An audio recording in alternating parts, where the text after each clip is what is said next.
Hey, do you know that you can only taste sourness at a particular region of the tongue? Oh wait, but there's no such thing as the map of our tongue. What does that mean? Taste buds are relatively more or less sensitive to different tastes depending on its location.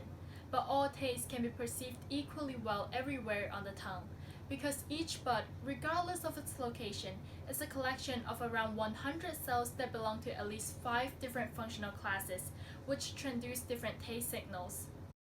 And here are the 5 kinds of taste. Ooh, wait, but this is not the correct taste. It only produces a sensation of pain.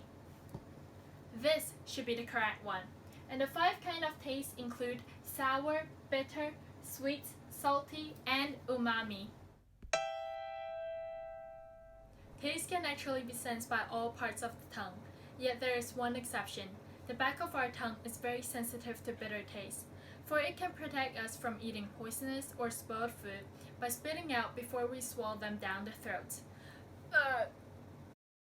Well, perhaps we should take a closer look at our digestive system and cells with taste receptors, because they're everywhere in our body and play significant roles. As we can see here, cells with taste receptors can be found at the nasal epithelium, the trachea, the stomach, and also the bile duct.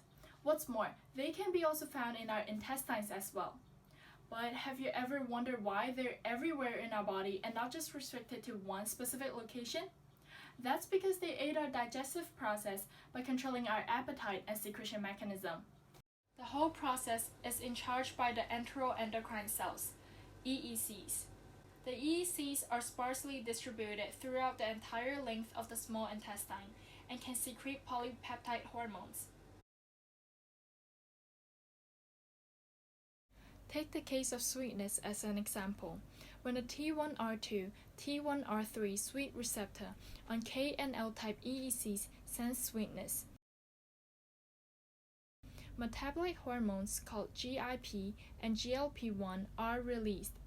Both of them lower the blood sugar level by stimulating the production of insulin. And this is called homeostasis. To conclude, the mechanism of tasting is highly related to evolution and adaptation.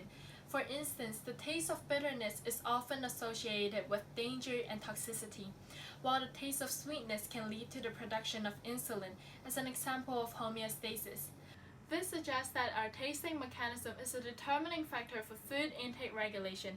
Perhaps this is the future to cure metabolic disease. So, next time when you eat something, don't just consider your tongue, but consider your belly as well.